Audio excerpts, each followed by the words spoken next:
welcome to McKinsey Live. I'm Lucia Rahili, and I'm back this week to moderate today's discussion, The COVID-19 Recovery Will Be Digital, and specifically what businesses can do over the next 90 days to accelerate their digital capabilities and position themselves competitively through and beyond the current crisis. We hope you find our conversation useful, and of course, most important, that all of you continue to be well as infection rates wax and wane across the globe. As we begin, a quick nod to yesterday's New York Times headline that CEOs are becoming increasingly cautious about the potential for a straightforward economic recovery as virus cases surge to new highs in some U.S. states and as flare-ups emerge in regions worldwide. Nevertheless, we also saw in the U.S. headlines the stock market once again claw its way into positive territory for 2020, largely driven by a rally in tech stocks. Whatever the rationality of the markets, there is no question that digital capabilities and the technological infrastructure to enable them have played a decisive role in organizations' ability to navigate the initial phases of the COVID-19 crisis successfully.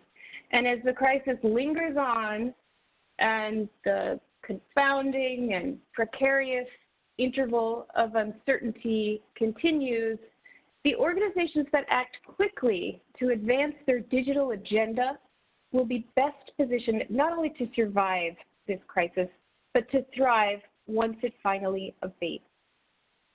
Joining me today are two senior partners, Eric Lamar, leader of McKinsey Digital in North America, and Kate Smage, leader of McKinsey Digital globally. Eric and Kate are going to talk today about some of the lightning-fast changes we've seen since the beginning of this pandemic and what businesses can do very practically in the next 90 days to speed up their own migration to digital and to reset in this volatile and dynamic context successfully. Eric, Kate, thanks for joining us and welcome to McKinsey Live. Eric, over to you. Thank you, Lucia. Good morning, good evening, good afternoon to all of you. Welcome. Kate and I are thrilled to be with you for this half hour. The situation is very fluid, and as Lucia said, we hope you and your loved ones are okay and going through this as well as we all can. We're firm believers that the digital recovery will be digital, and today Kate and I want to talk to you a little bit about the agenda, the digital agenda that companies are following to adjust to the current crisis and continue to accelerate. And so I want to start first by anchoring around the three big fundamental changes that we're seeing in the environment. First, of course, new customer behaviors and needs. All of us as consumers have had our share of online experiences in e-commerce. This is data on U.S. e-commerce penetration, 2019, 17% of purchases being done online. And during the crisis, data as of April, this has skyrocketed to 33%. Just to give you an anchor point, the forecast before the crisis were that we were going to reach 24% penetration by 2024. And so we are already have jumped 5 years ahead in terms of digital e-commerce penetration. And while you could expect some pullback once the crisis is done, we actually don't expect pullback that will change the trajectory of this heavy trend. So we're 5 years ahead in our digital journey. The same could also be true on business to business side, and our data suggests similar progression. Second, the other big change in the environment is, frankly, this crisis has made the demand signal very unpredictable. There hasn't been a crisis like this in the past. And so we often try to look at markets that are a little bit ahead in terms of undergoing this crisis and this recovery. This is data from China. It's interesting data. We're looking basically at credit card transactions in stores. and a reference point of December 2019 at 100, the Chinese New Year, which always is a big consumption phase, and then the lockdown largely in February, and the beginning of the recovery in March. We have some data for May at 85%. And so we're seeing some kind of recovery, not quite to the historical levels, but the truth is if we were to unpack this number, we would find huge variation by regions in China, but across the world, we'd find huge variation by product and service categories. And so the truth is that it's pretty hard to run a business today without having a lot on the demand signal. And the last one, of course, something that we're all doing, we're even doing now, is this remote working model. And this is data from the U.S. on employees that are working fully remotely. So across different sectors, financial services, manufacturing, education, and health. And of course, the numbers are staggering. And we've all kind of experienced this in our own work life, but this is happening at a scale that's unprecedented. Very good. Eric, can I interrupt you for a second? We've had a question come in on remote work in the manufacturing context. It's very easy to understand that big jump in financial services, but what accounts for that big jump in remote work in the manufacturing setting? Yes, you would think, well, manufacturing, don't people need to be on the shop floor here to produce things? But the truth is, if you look at a large manufacturing company, you have people in the procurement department, you have people in product development, you have people in the sales organization, you have people in finance and HR, and of course, there are people on the factory floors. And that probably explains why these numbers are somewhat below financial services, but there's a whole bunch of white-collar jobs in a manufacturing environment where we're seeing the same effect as in financial services. All right, let me basically what we have seen across the board, and there's not a single sector where we haven't seen a stepped up digital agenda. It's been true in sectors like banking, as we just spoke about, but we have seen massive change in areas like grocery, medicine. The telehealth agenda is not front and center for any health providers and any health payers. Education, my first grade teacher daughter, who's now become fast a Zoom teacher, and so we're seeing many sectors that traditionally would not have been very, very far down on the adoption of digital channels being completely transformed. But also other sectors with huge field forces like insurance, agriculture, pharma, have all seen a transition as well to digital interactions with customers. And so we're seeing this across the board, and we'll tell you a little bit next how this is influencing the agenda of most companies. Super. So look, why don't I pick up here? Because I think, as Eric's rightly said, what's really happened is we've vaulted about 5 years in terms of both consumer and business adoption of digital in probably just a matter of weeks. And almost whatever company you happen to be sat in today, you've had this massive overnight experiment in a huge surge around digital adoption and so on. And, while on one level, that's incredibly exciting and the rate of innovation, has been at a level we've not, certainly not seen in our lifetime. At the same time, as the economy starts to lurch back into whatever version of normal comes next, the challenge is, the demand picture is not going to be linear, right? It's going to be pretty unpredictable. It's going to be uneven across sectors, across geographies, across different consumer groups and so on. And against that backdrop, figuring out, well, what are the right things to do? How do I make sure that my company comes out of this, to use Lucia's term, stronger, not, thriving, not just surviving in this, becomes so critical. And so what we wanted to do today is really talk about, well, what can a roadmap look like for having the best darn shot that you can at paving your own path with digital, with technology, with data and so on. And what is it you'd need to do in a very pragmatic, practical way over the next 90 days to have your best shot at doing that as leaders? And in some ways, really embracing this great digital migration, if you like, as being not the end point, not the final thing, but actually only step one in the journey that we've seen so far. And what do you need to do next to get after it?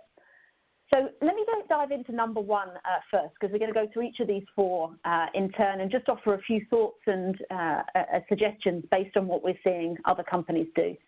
Now, the first theme is really around refocusing for the customer, the changing customer expectations that Eric talked about just a minute ago.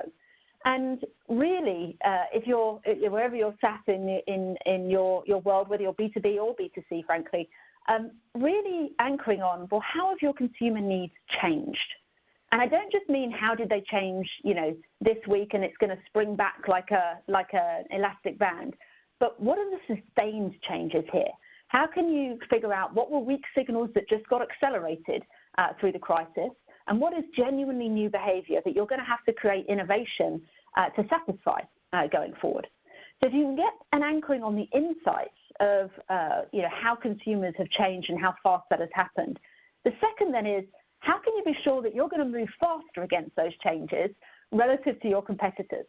Because, this may mean needing to get to parity, for example, on your economic models. So, if I'm a grocery player, for example, I've had to surge massively, not just against vulnerable consumers, but consumers, more broadly, to make sure I can get the surge in demand or satisfy the surge in demand on grocery deliveries or even just click and collect.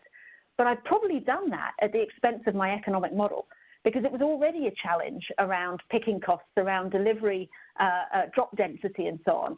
And what I've done is I've thrown people at the problem, labor at the problem. I've thrown, less effective, frankly, delivery routes and so on. So I've exacerbated a disparity in economics already. And now I've got to go back and figure out, okay, with this new level set of demand, how do I do that in a more profitable way than I even did when it was not such a big part of my business, right? And then thirdly, to do that, are you relaxing the constraints appropriately? So have you really challenged every part of the value chain to say, all bets are off now, right? Doesn't matter what industry you're in, you're able to challenge the sacred cows, if you like, in a way that we weren't able to 6 months ago. And that has spawned new business models, new channels, new opportunities to make money in different ways that didn't exist before. And so if you can keep anchored on those insights and think about the level of innovation that you're now able to unlock because all bets are off, that then becomes a very powerful set of things that you can do over that 90 days that allows you to sustainably unlock your ability to serve those changing customer needs in the way that is right for you. And I'll give you one example here. There's a great variety store chain, let's call them, in Europe, so retailer in Europe, that went from zero, right, no e-commerce operation whatsoever, to being a fully functional e-commerce business in less than 3 months through this period. Now, in one layer, that's fairly easy. We can all stick a front end up and hope for the best. But this was not just a front end. This was a fully interconnected business across warehousing, across customer support, across merchandising, and so on. And it enabled them to increase the basket size relative to the stores by 3x and deliver 3% like-for-like sales boost at a time when, frankly, had they not had this in place, sales would almost have turned the tap off entirely. So it is possible if you're able to move fast against the changing customer demand. And as I say, thinking through what that demand is, how do I reduce the friction in the customer journey, the new customer journeys that people really want, and how do I use this surge in innovation, this surge in openness to relaxing the constraints to do something very, very different that could unlock the economics in a way that hasn't been possible to date. Let's move to number two, because I'd love to dig into the data and analytics side of this and get, Eric, your views perhaps.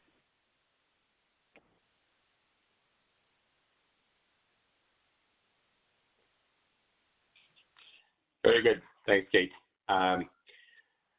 One of the most difficult things that companies need to do now is, how do I run my operations with this level of uncertainty? And so we all know everybody's focused on the sales side right now, how to recover the lost sales due to, not across all industries, but many industries, due to COVID. But it starts to ask questions of, okay, how many sales reps should I be deploying out there right now? What kind of sales leads are going to be productive sales leads? If you're trying to staff up a call center, how many people should be in a call center? If you're working with a branch network in banking, how many branches should be open? If you're managing a set of complex assets like an airline, which flights should be running? Which plants should be producing? How much should they be producing? And then if you're like a bank and receiving 30, 40, 50% incremental calls to your call centers, how do you start to deploy technology to handle the increased volume when you can't staff up to it? All of these are decisions that in a regular business environment, you have a bunch of decision support systems to make these decisions. Now, these decision support systems are out of whack. The underlying data to guide you in these decision making is no longer reliable. So what do? Can't make up the data. And so 2 or 3 techniques that are being done right now by our clients. One, get a grip on which models are out of whack. So validate the models that you think still perform well and those that are out of whack. For those that are out of whack, got to recenter around a set of data that's going to be more reliable. So typically it's about shortening the time series and lock in on a signal that's closest to what we're currently experimenting. And the second technique is to actually enrich the data set. So for example, should you be locking in on credit card transaction data at the store level, like I've shown earlier on the Chinese market? Should you be locking in on COVID cases by county if you're in the United States to try to enrich the decision-making performance of your current support models? And of course, some areas will require entirely new models. If you think about airlines and you've been parking 90% of your fleet somewhere in Arizona, how do you actually maintain these aircraft for readiness and to get back into business when it's time to go? Those will require a new set of models to actually help out with these decisions. And so there's an environment right now of being able to figure out which models are out of whack. You probably have already a good grip on this, but then how do you actually migrate them quickly to a place where you can continue to perform well in terms of your business decisions without having the luxury of a clear demand pattern? Now, I want to shift gear and cover a little bit what it means from a technology capability. Any company that wants to excel at digital needs to be good at 2 things. It needs to modernize its technology stack, and it needs to modernize how it delivers software. And when you do both of these things, the results can be spectacular. And this is an example from a run-of-the-mill Asian bank, frankly, that has really stepped up its investment in its technology stack and stepped up its investment in talent and its software deployment method. And you can see the results. When you leverage modern technologies, you can actually eat your cake and have your cake and eat it too. And in this case, on the right-hand side is a cadence release. So almost a 10x increase in the number of software releases that this bank is now able to do versus history. And in the past, we thought this was going to come at an increased IT cost, and that's been the reverse. Very high level of productivity allows you to do more for less, and this bank is a good example of that. And I think for all of us now going through this time period where we know the digital agenda is that much more important, how do we actually start to get the benefit of a modernized tech stack and modernized software delivery method so that we can do more with less?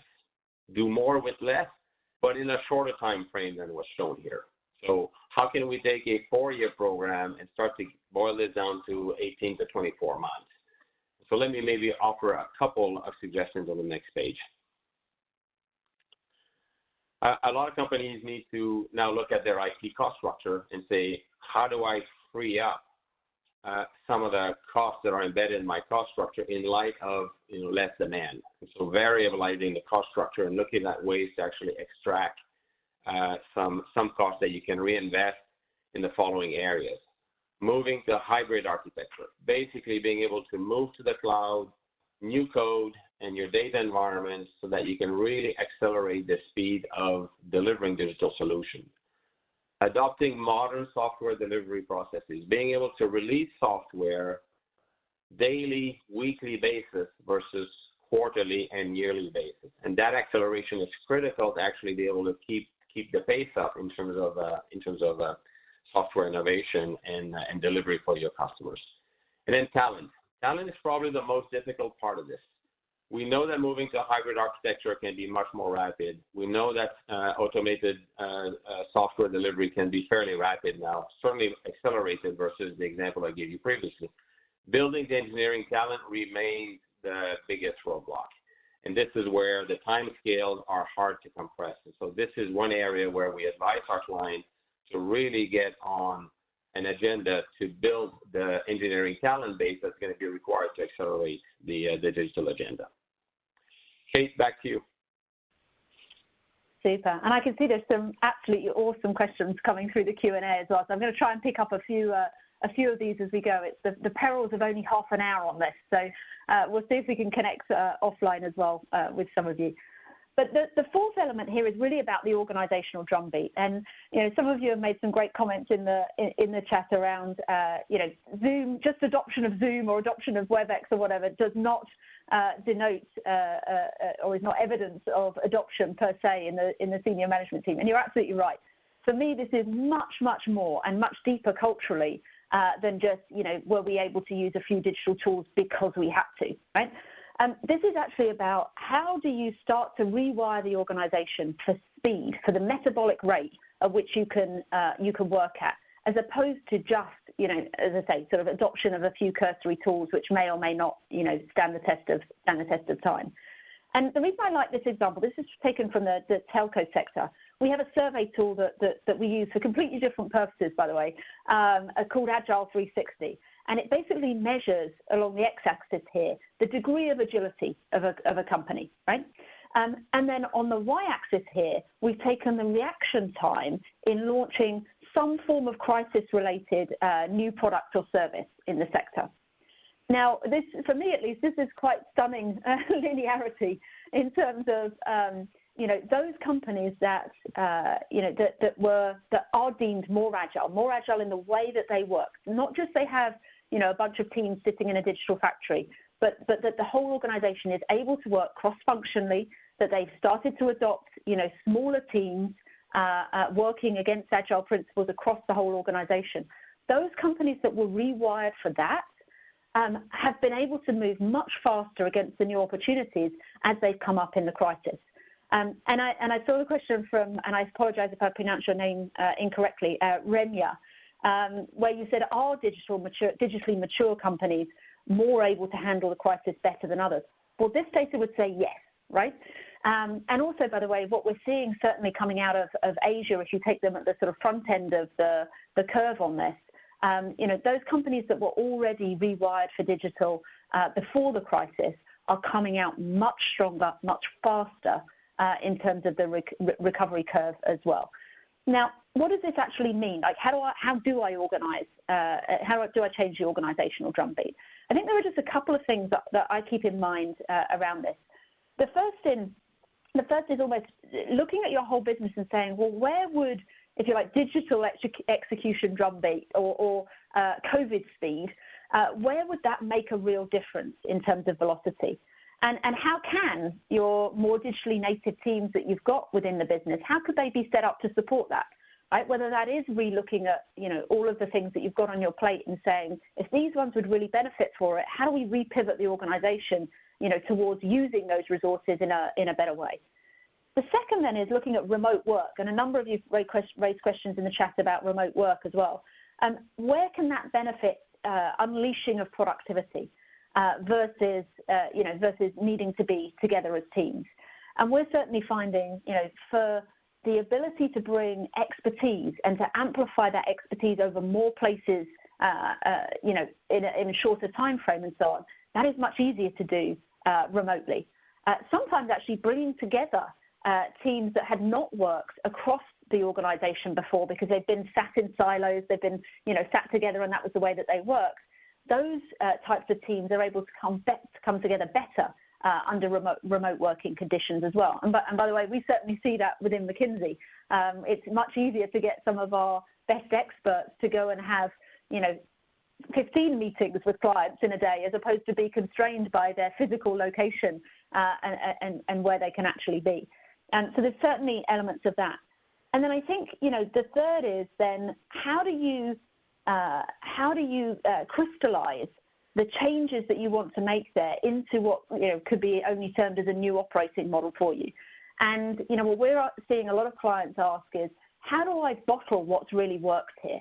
Because for many, while I'm not saying it's been easy by any stretch, this sort of overnight experiment in Agile has taught them that they could actually do things and work differently in terms of ways of working and so on, more so than they had dreamed. And you see lots of people who said, God, I've been trying to do Agile across the organization for years. And then suddenly we had to do it overnight. And that forcing of it, people are now looking to say, well, how do I bottle this? Because there are things that worked within this.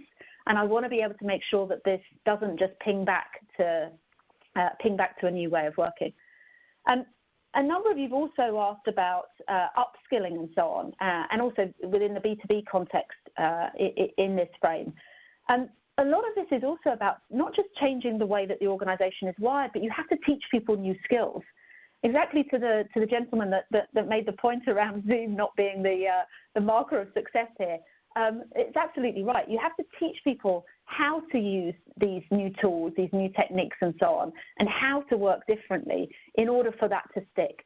And what we're seeing come out of the sort of second part of this sprint is a real focus on learning and development and upskilling and reskilling of organizations. And I think that will be the big change that we're going to see over the next few months to really, really make this stick. So asking your HR organization, for example, what are we doing to learn now to make this stuff stick as a new normal start to return?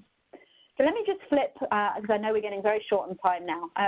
We've crystallized everything that Eric and I have touched on into one very simple page, I hope, against these different sprints. And someone asked, why 90 days? Honest answer, why not? It felt like a fast enough time frame, but a time frame that people can make real change happen. And what we're seeing and trying to get across here is that, you know, if velocity is the new killer app, right? We used to talk about efficiency and effectiveness. We're now talking about velocity. If that's the case, if you can do this in 60 days, fantastic. If you can do it in 30 days, fantastic. But 90 days feels like the kind of behavioral change that is able to stick and gives you the time to actually make this a lasting difference. So really, as top teams, you know, whatever organization you happen to sit in, this is about resetting your digital agenda to meet the new customer needs, to shore up the way that you make decisions across and within the organization, and to tune up the way that your organization works, and indeed the way your tech stack works, frankly, in order to operate at what we would now call, you know, COVID speed, and that we think, you know, is not going to go back to anything as slow as we saw pre-crisis. So we hope this has given you at least some thoughts and pragmatic suggestions that you can take away and poke and prod your teams on over the coming weeks and months. You've now got Eric and my contact details as well. We'd be delighted to have separate follow-up conversations with you. So please do just reach out and contact us. This is what we do. We're geekily excited about the topic and really keen to make change happen in whatever businesses you happen to come from. So thank you for your time today. Really, really appreciate it. Kate and Eric, that was fantastic. We're at time. I'm going to ask you one last question just to close. Kate and Eric, you may have seen the question in the feed about how to proceed in the absence of massively accompanying supportive programs. In other words, if companies are so tied up with the immediate concerns of this crisis that they can't invest in these four imperatives simultaneously, where should they best focus their efforts? Yeah, I mean, I have a view on this, and Eric can tell me if he disagrees, because that's much more fun. So for me, you've got to do all four, right? I mean, that's the easy answer in this. But if you can only do one, if you can really focus on one thing here, for me, it's the organizational drumbeat. Because, working differently is the multiplier here across the others. And if you can get the organization rewired for working in a different way, it actually becomes easier to do the other three, right? So for me, if I had to pick, it would be number 4. No, I will disagree with Kate. My pick would be number 1. And my pick would be number 1, not because I disagree with 4. Of course, 4 I think is a more potent midterm formula. But I think here and now the recovery of sales is critical. And so achieving parity versus competition on your digital channels, that would be my number 1 priority. So I would look at my digital channels to customer, I would benchmark versus competition, and if I'm not at parity, that's where I would double down. Fantastic. Great, guys. We appreciate your time today, Eric and Kate, and on behalf of McKinsey Live, we thank all of you in the audience for joining us. We hope you enjoyed the conversation, and we look forward to your feedback in a super quick 10-second survey that will appear when you close your event console. Please visit our website, McKinsey.com, for more insights into the digital-led recovery, agile, cybersecurity, and more. And be sure to register for next week's webinar on a vital topic, a little bit heartbreaking for Americans, protecting small businesses in the U.S. from the impact of COVID-19. See you there. Have a great day or evening. Be well.